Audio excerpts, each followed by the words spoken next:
We've all sat through action films where something felt off.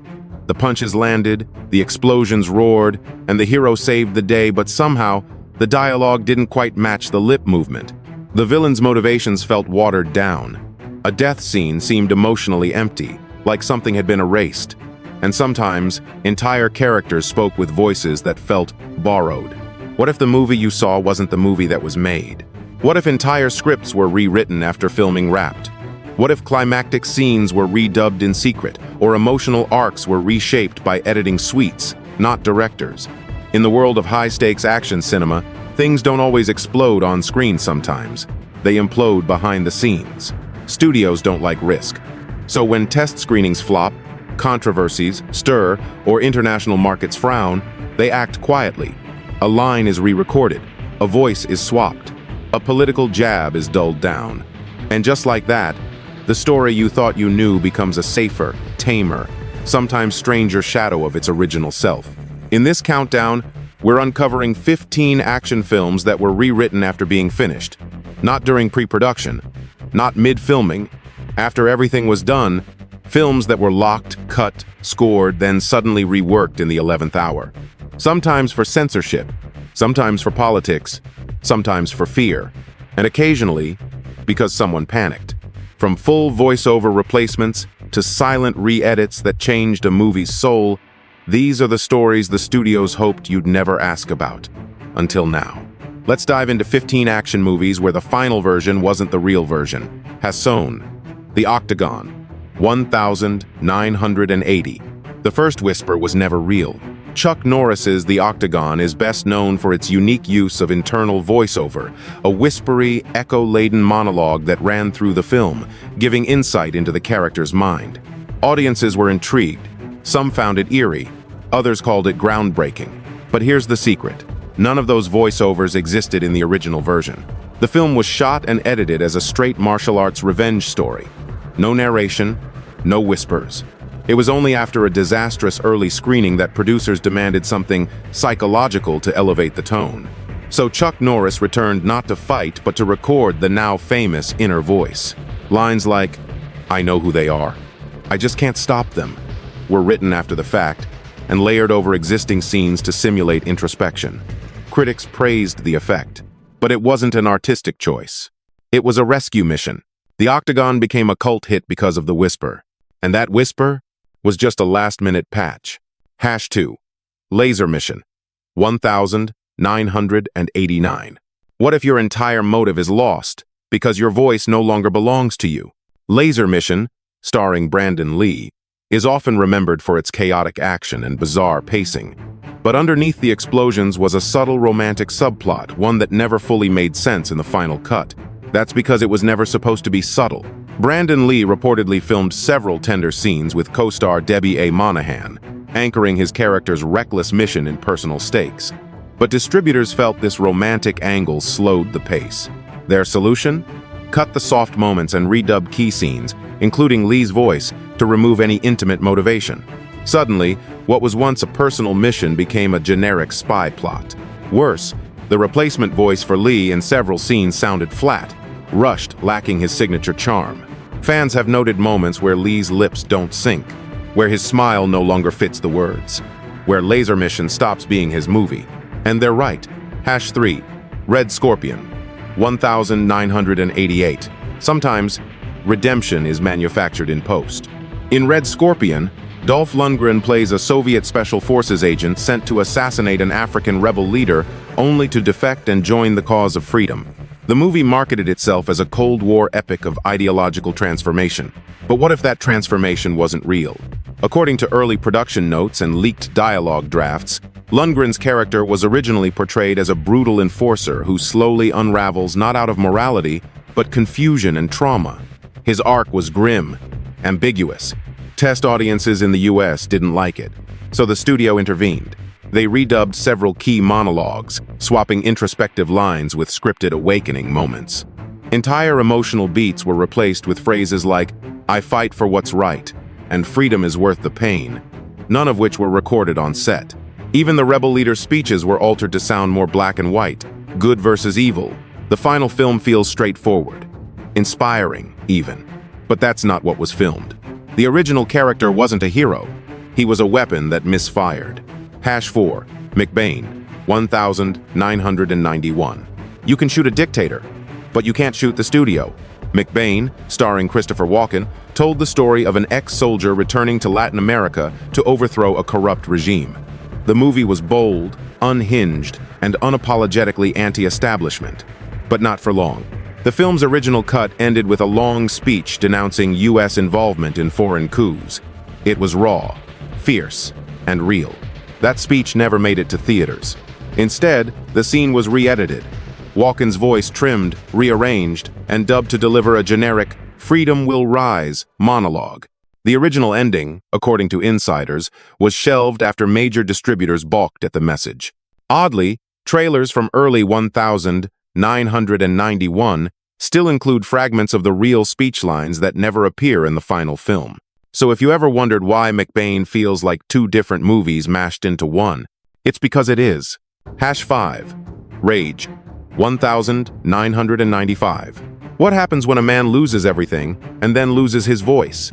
Gary Daniels' Rage is a hidden gem of 90 seconds action cinema. A schoolteacher injected with an experimental drug who becomes a one-man army. But its real drama happened after the final explosion.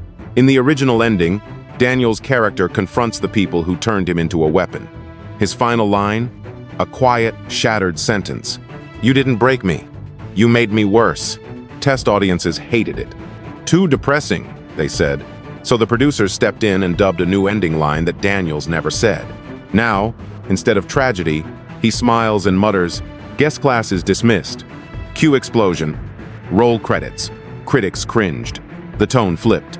What was meant to be a cautionary tale became an accidental comedy. And Gary Daniels? He heard the new ending the same time we all did. At the premiere, he walked out in silence. #6, The Peacekeeper, 1997. When bombs don't scare the studio, politics do. The Peacekeeper stars Dolph Lundgren as an Air Force major who unwittingly gets caught in a nuclear blackmail scheme. With military tech, rogue agents, and countdown clocks, it had all the makings of a popcorn thriller. But behind the detonators, there was something far more volatile. The script. The original dialogue featured pointed references to U.S. foreign policy, political missteps, and a fictional president who mirrored real-life scandals a little too closely. After an early cut leaked to a test group, the studio panicked. They didn't reshoot, they rewrote in silence. Key scenes were redubbed, softening the critique. A dramatic confrontation between the president and the antagonist was rewritten entirely, now sounding like two action figures reading from a training manual. Even the score was altered to shift emotional tone. Where tension once swelled with ambient dread, the new music signaled nothing. The DVD release didn't mention these changes. Most viewers never noticed. But some fans still trade VHS bootlegs of the pre-release version. And in that version, the Peacekeeper wasn't about nuclear threats. It was about political hypocrisy, which of course is far more dangerous. #7, American Samurai, 1992. If you add blood in the mix, do the words even matter? David Bradley starred in American Samurai as an American raised by Japanese martial artists, thrust into underground death matches. Originally, the film leaned hard into cultural tension, and identity lines of dialogue referenced heritage, belonging, and code of honor. But test audiences in the West were bored. So in editing, producers pivoted. They trimmed the dialogue, heavy scenes, and redubbed the fights with exaggerated bloodthirsty lines. Things like, "Kill him," or "No mercy," phrases never uttered during filming. Worse, many of these dubbed lines were added without the actor's consent. Suddenly, philosophical warriors became trash-talking street fighters. The result? A film that looks like it has depth, until it speaks. Critics called it schizophrenic. Viewers thought it was just badly translated. But truthfully, it was never translated. It was rewritten. #8, Eye of the Eagle, 1987. In the jungle, silence isn't the deadliest weapon. Censorship is. Eye of the Eagle was a low-budget Vietnam War thriller with a surprising twist. Its original cut included several scenes openly critical of U.S. military intervention. One character, a rogue soldier, even delivers a searing monologue questioning the war's purpose and America's presence in Asia. But that didn't make it to theaters. In post-production, the film's US distributor demanded cuts. When producers resisted, they compromised with a trick. They left the footage intact but overdubbed the lines with neutral phrases about duty and honor. The character's rebellion was rewritten as patriotism. To this day, the lips don't quite match the words. But few notice, and even fewer ask. Oddly enough, the original version still plays in some Filipino broadcasts, where the unedited audio survives on dusty reels, a war film silenced by its own allies. #9, Delta Force 3, The Killing Game, 1991. He was supposed to be the villain. Then they made him the hero. In the third entry of the Delta Force franchise, a new cast took over trying to salvage what little was left of the series' political punch. At the center was an elite military commander played by Nick Cassavetes, originally written as a morally ambiguous anti-hero, possibly even a covert antagonist. But producers were concerned. His tone was too cold, his actions too calculated. Viewers might think the US military was being portrayed as morally gray. So before release, they dubbed over his voice in key scenes, softening his tone and rewriting several lines to make him more justified in his brutality. What was once a performance layered with inner conflict became a cheerleader for righteous vengeance. Cassavetes later admitted in interviews, "That's not the guy I played." The result? A character who looks like a cynic but sounds like a patriot. The disconnect is subtle, but once you notice, you can't unhear it. Numeral 10. Strike Commando. 2. 1988. Some voices are too ridiculous to be left untouched. If Strike Commando 2 had a villain more outrageous than its explosions, it was the cigar-chomping mercenary known as Kremet. In the original audio, his voice was high-pitched, almost cartoonish, intended to be menacing but landing somewhere between parody and parody of parody. The producers panicked. Distributors were already laughing during private screenings. So before release, they scrapped Kremet's voice completely and dubbed in a deeper, grittier version. They even re-edited a few scenes to make his dialogue shorter, hiding moments where the lips didn't match. The result? Mixed. Kremet became intimidating but not memorable. That too ridiculous to be real performance? Lost forever in a locked tape room. But some VHS bootlegs in Southeast Asia still carry the original audio. If you ever find one, brace yourself. Kremet might just sound like your dentist on helium. Hasunon. Joshua Tree. 1993. What do you do when the voice of a killer becomes too real? Dolph Lundgren's Joshua Tree was meant to be a quiet, desert-scorched thriller, part neo-noir, part chase film. But test audiences responded coldly to the main character's emotional scenes. Too still, too introspective, not Lundgren enough. So in post-production, producers made a bold move. They re-recorded nearly all of his internal monologue, layering over the original audio with more dramatic voiceover. Suddenly, a stoic ex-con became a brooding philosopher. But here's the twist: those inner thoughts weren't in the original script. They were written after editing. The entire internal arc was artificial, critics noticed. It's like watching a man think thoughts he never had, one wrote. And they were right. Lundgren never voiced those lines. In essence, Joshua Tree became two movies. One filmed, one narrated. And only one felt honest. Hasson 2, Diplomatic Immunity, 1991. Sometimes, the most dangerous thing in a movie is the voice you never hear. In Diplomatic Immunity, Bruce Boxleitner plays a father-turned-vigilante chasing his daughter's killer, an arrogant son of a foreign diplomat. The film had all the hallmarks of early 90 seconds action, brutal justice, moral ambiguity, and a villain so smug you wanted to reach through the screen. In the original US cut, the antagonist was played with venomous glee-thick accent, sharp tongue, and layers of psychopathy. But when it came time to distribute the film overseas, the studio hit a wall. Several European countries objected to the villain's nationality and accent, so they redubbed the entire performance. His voice was replaced by a sterile, American-sounding tone. No accent, no flair, just generic threats. The result? The character lost all edge. The tension dissolved into static. What's worse, this wasn't communicated to the original actor. In interviews, He revealed he found out only after fans abroad asked why he sounded like a radio announcer. In both versions, the villain dies, but only in one of them. You understand why he deserved it. Hasson 3. The Patriot. 1986. Same face. Same scenes. A completely different voice.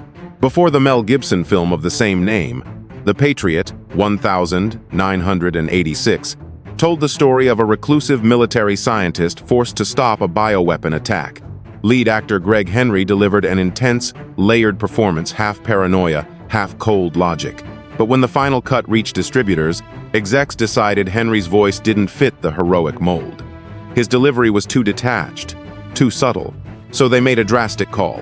They re-recorded nearly 70% of his dialogue using a different voice actor. No public statement was ever made. Henry's lips are on screen, but the voice belongs to someone else. And the character we hear, confident, brash, almost macho, isn't the man who acted the role. The tone of the film shifted. What could have been a study in internal collapse became a by-the-numbers action flick. Greg Henry was never told the final voice would not be his.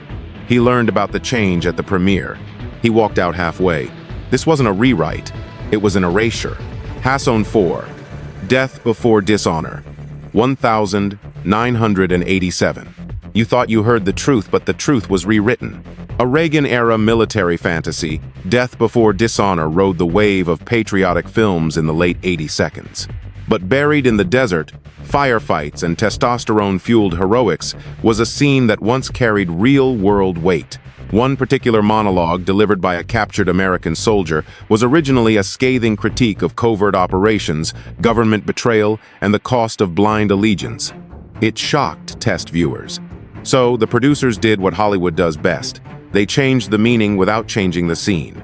They left the actor's mouth movement intact, but dubbed in a different voice, altering key lines. The speech became a generic call to courage, stripped of irony. Only viewers fluent in lip reading caught the trick. For most audiences, the illusion worked. Until years later, when the original script leaked. And suddenly, that desert scene wasn't patriotic. It was prophetic. Hasson 5. Chain of Command. 1994. What happens when the voice of your enemy is no longer his own? Originally billed as a gritty Middle Eastern political thriller, Chain of Command starred Michael Dudikoff as a lone operative navigating a coup-ridden oil kingdom. The film wrapped with intense performances, especially from the lead antagonist, an unnamed military general, with sharp ideology and fiery speeches. But after the test screenings, something shifted. Audiences in U.S. markets reacted uneasily to the political tone. The general's rants hit too close to real-world headlines. Quietly, the studio took action. They dubbed over the villain's entire dialogue track.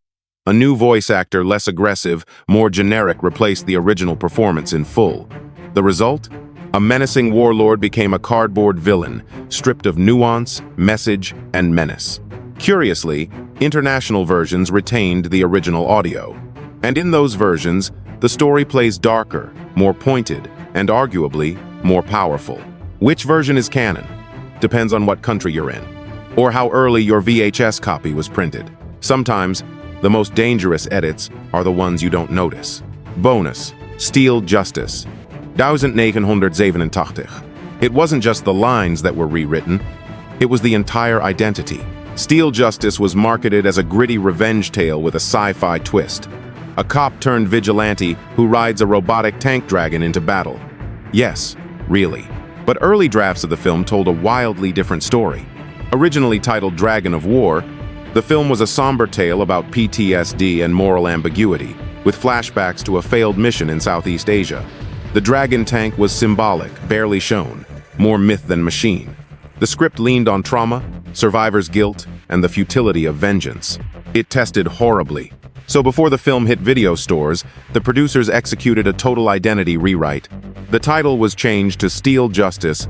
Nearly 30 minutes of footage were cut. Narration was added, complete with voiceover lines like, "Justice rides a steel dragon."